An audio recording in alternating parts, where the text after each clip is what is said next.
Welcome back to the Line Change. This is our Canucks versus Rangers game recap video. Starting things off, I'm just going to mention that it was Seelovs who was the backup tonight on the bench instead of Demko, despite Demko being the backup in the game against St. Louis. So I thought that was odd, as hopefully we get some sort of explanation on that. As we know, Demko is on the trip, but the fact that he wasn't the backup is odd for me, especially considering there was a possibility he could have potentially played in this game.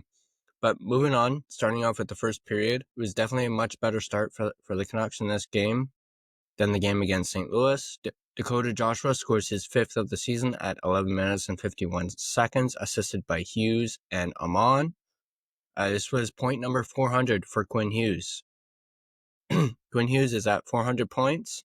Also, Kiefer Sherwood, 8 hits in this first period. He breaks the NHL hits record.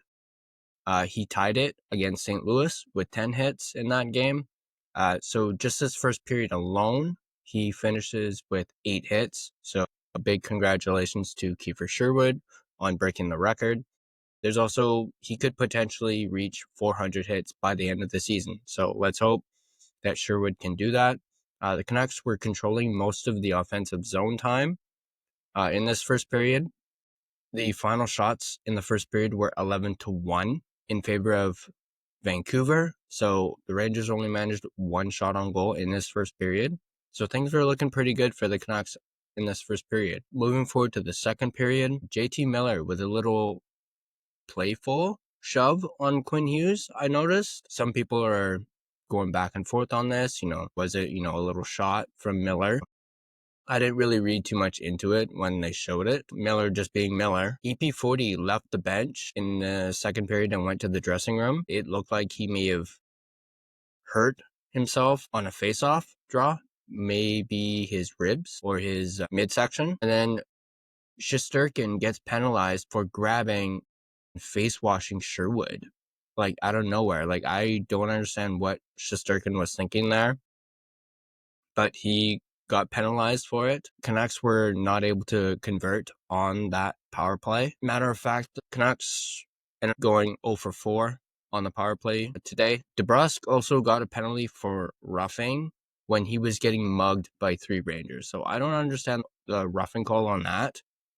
Some are saying that he ripped off Trocheck's helmet or visor or something, and yet he was the one getting mugged by 3 different Rangers, and he was the only one who got a penalty. So little, question on that, and what the deal with that is. Adam Fox scores his 6th of the season at 11 minutes and 3 seconds, assisted by Schneider and Lafreniere. And then EP40 returned from the dressing room. He barely played in the second period. He ended up only having 7 minutes of ice time in this game. More on Patterson a little bit later. As I mentioned, Canucks 0 for 3 on the power play. Power play not able to convert. Really missed opportunity for the Canucks here, not converting on any of their power plays. The Rangers ended up getting a power play. They end up not converting on their lone power play. And then towards the end of the second period, I noticed a lot of quote-unquote roughing penalties in this game. Calls being made, a little shoving, being called roughing. Even Shesterkin's penalty was called roughing. So I don't know what the deal is with that. Cooley got called for cross-checking and roughing at the end of the second period. And then shots in the period were 14-5 in favor of Vancouver. Shots after 40 minutes were 25-6 in favor of Vancouver. So the Canucks were really outshooting the Rangers, and how the score was 1-1 after 2 periods, I have no idea. The Canucks, if it wasn't for Shesterkin, I feel as though Canucks would have gotten 5, maybe 6 goals at this point. Moving over to the third period, there was no EP40 or Höglander on the bench to start the period, which is alarming. Brodzinski scores his 8th of the season, shorthanded at 1 minute and 39 seconds, assisted by JT Miller and Lafreniere. At this point, Hughes had 7 shots on goal in this game alone. And then later on, it was revealed that EP40 and Höglander would not return to this game. So they were out of the game. O'Connor scores his 10th of the season at 11 minutes and 22 seconds, assisted by Amon and Mancini.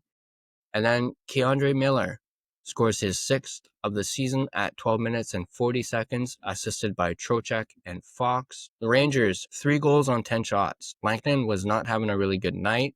A couple of them, you can give him the benefit of the doubt as they were deflections. Besser scores his 23rd of the season at 15 minutes and 10 seconds, assisted by DeBrusque. And then less than a minute later, Brodzinski scores his 9th of the season at 15 minutes and 47 seconds, assisted by Lafreniere and Soucy. This goal was off the rush for the Rangers. Lankinen's now allowed 3 goals on 5 shots in this period. And in that 4th goal in particular, Lankinen needed to make a save on that. Ended up costing the Canucks. That ended up being the game winner. But Lankinen really needs to come up big there. We gave him the benefit of the doubt on the other goals. This 4th goal, Lankinen should have had that one. So really tough for him. Quinn Hughes was zipping around the ice in this game. Like, he was very noticeable. Actually, earlier on in the game, he was breaking ankles out there. In particular, Matt Rempe twice got completely spun around by Quinn Hughes, and that was great to see, as everyone apparently hates Matt Rempe because of some dirty hits that he's had so far this season. And then JT Miller scores his 17th of the season into an empty net at 19 minutes and 44 seconds, assisted by Fox. And that's the game. Rangers end up winning 5-3. Final shots in the 3rd period were 15-6 in favor of Vancouver. Final shots in the game were 39-12 for the Vancouver Canucks. So the fact that they got 39 shots in the game and only got 3 goals makes you wonder. Moving on to our post-game notes, I just mentioned Quinn Hughes breaking ankles in this game, particularly Rempe. The Canucks on the deserve to win a meter, 96.1%, while the Rangers were 3.9%.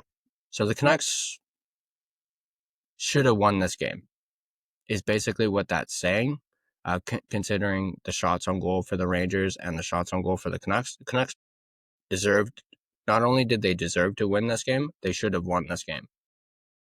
Tough loss for the Canucks.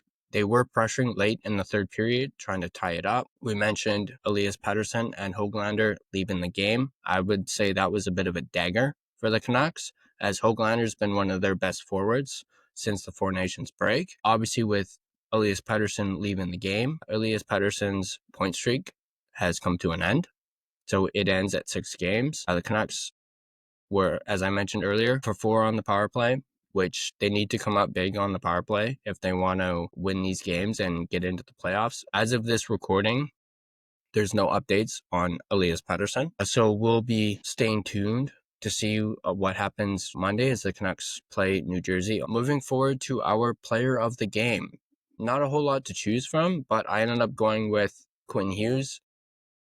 As I mentioned earlier, he was zipping around the ice, showcasing his speed.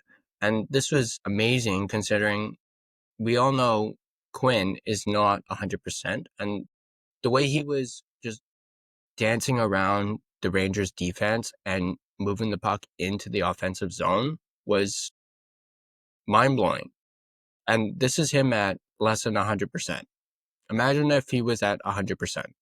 This game may be very different if he's at 100%. But he had one assist, 9 shots on goal, and he had an ice time of 28 minutes and 25 seconds. Canucks end up losing this one. We are scoreboard watching right now. As of the recording of this video, the Flames are losing to the Islanders right now. So a lot of the Canucks are probably watching that Calgary game, with this being an early start game. Obviously, this is an earlier game recap due to the early start. And the Canucks, this was a must win for them, and they come up short. So that's just another hurdle in their way of trying to make the playoffs. So once again, Monday is a big game for the Canucks. They can't afford to lose too many more games. As we mentioned in a video the other day, New Jersey is struggling, as was the Rangers.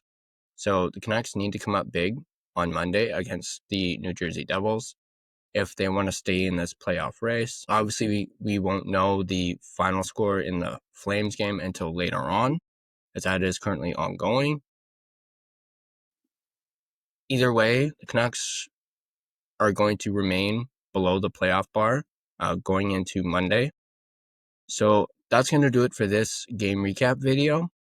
If you like this video, go ahead and hit that like button. If you're not subscribed to the Line Change, go ahead and subscribe. We are almost at 150 subscribers. So thank you once again to all those that have subscribed. If you want to interact with us on social media, you can find us on X, Facebook, Instagram, as well as TikTok. All links to our social media pages are in the description down below. And as always, I'll see you guys in the next video.